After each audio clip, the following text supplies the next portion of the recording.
Every revolution eats its own. It always starts the same way. A coalition topples the old regime.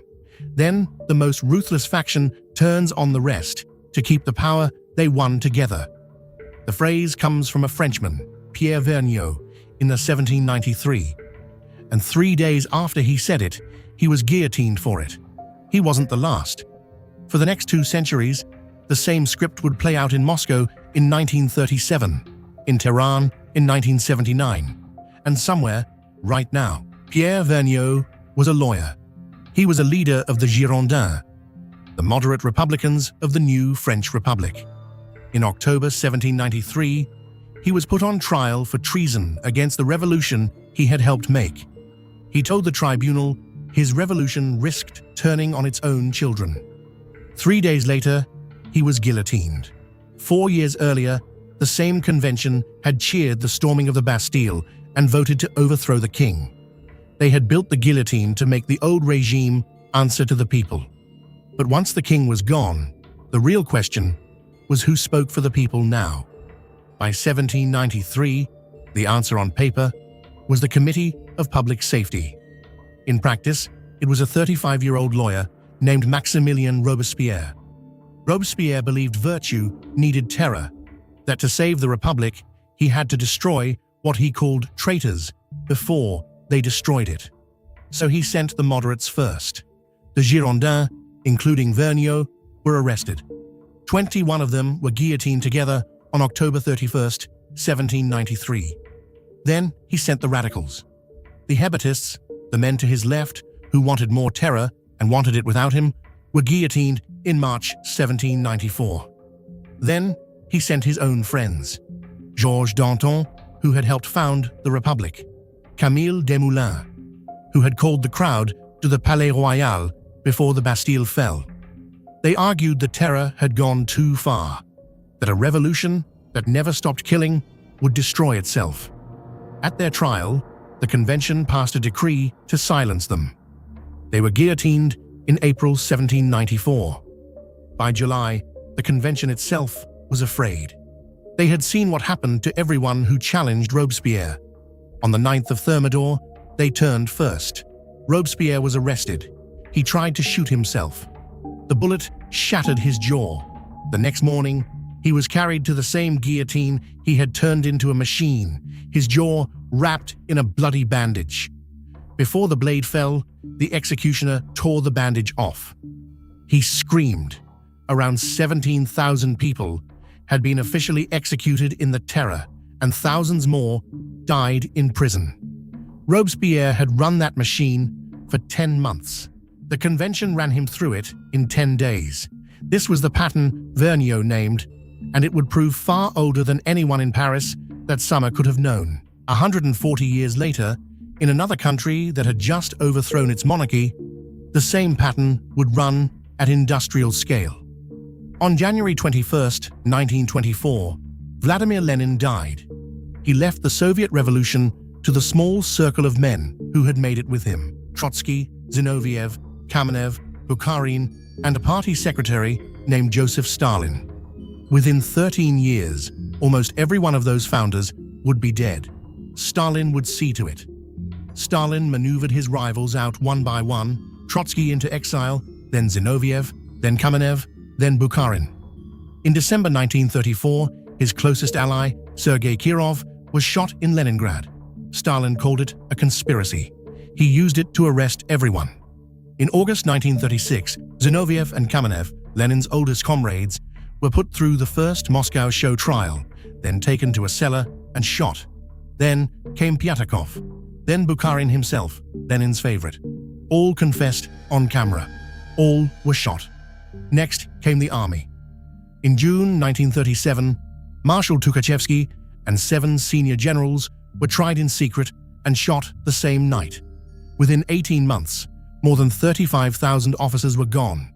Stalin had decapitated his own military 4 years before Hitler invaded. Then the secret police itself. Genrikh Yagoda, the NKVD chief who ran the first wave of purges, was arrested and shot after a show trial. Nikolai Yezhov, who ran the Great Purge that followed, was arrested next. tried in secret, and shot as well. The men who had signed the execution lists ended in cells, facing the same gun they had once ordered used. By 1938, around 700,000 people had been executed in the Great Purge alone. In August 1940, an NKVD agent walked into Leon Trotsky's study in Mexico City and drove an ice axe into his skull. The last of the men who had made the revolution with Lenin was dead. Old Bolsheviks, Red Army, secret police, Stalin's revolution had consumed everyone who built it and anyone he thought might replace him. The scale was new. The logic was the same as 1794, and it wasn't finished yet. 42 years after Stalin's purges, a different country, a different revolution, and the same script. On February 1st, 1979, Ayatollah Ruhollah Khomeini's plane landed in Tehran. Three currents had put him there: the religious nationalists, the communists, and the Islamic leftists. Within 30 months, the clerics would consume all three currents. It started with the religious nationalists. Khomeini made their leader, Mehdi Bazargan, a French-educated engineer and devout Muslim, his first prime minister, the moderate face the West could trust. Bazargan called his own government a knife without a blade. On November 4, 1979, Khomeini backed students who stormed the American embassy. Bazargan resigned 2 days later. Khomeini called the appointment a mistake. Next, the Islamic leftists. The MEK had fought and bled for Khomeini. Their ally, Abul Hassan Bani Sadr, was elected Iran's first president in January 1980, over 3/4 of the vote. 18 months later, he was smuggled out, flown to Paris on a stolen Air Force tanker. The MEK leader fled with him. Those who stayed answered Khomeini with bombs. On June 28, 1981, a bomb at the ruling party's headquarters killed 74, including the Chief Justice. 2 months later, a briefcase bomb in the Prime Minister's office killed Iran's brand new second president and his prime minister. Khomeini's response was extermination. Thousands were executed by the end of 1982. By 1988, around 5,000 more were hanged in a single summer. Last came the communists. In 1983, the Tudeh party's leaders, Marxists, who had backed Khomeini against the Shah, were put on state television. They denounced Marxism. They praised Islam. They confessed to being Soviet spies. Their leader, Nureddin Kianuri, later said he was tortured into every word. He had spent 40 years building a revolution. He just hadn't picked the right one. Religious nationalists, Islamic leftists, communists. One by one, Khomeini's clerics consumed everyone who'd brought them to power. 47 years later, the body Khomeini built to crush his rivals consumed the regime itself. In February 2026, a joint US-Israeli strike killed Iran's supreme leader, Ali Khamenei.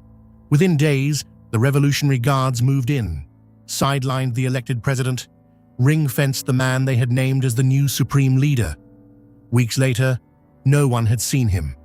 The body Khomeini built to crush his fellow revolutionaries was now ruling in its own name.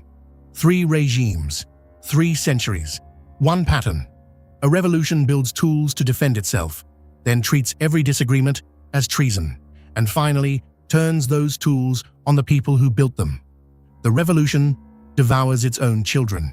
Somewhere, it has already started again. Watch for the moment when a movement starts calling its former allies traitors. That's when the script enters its final act.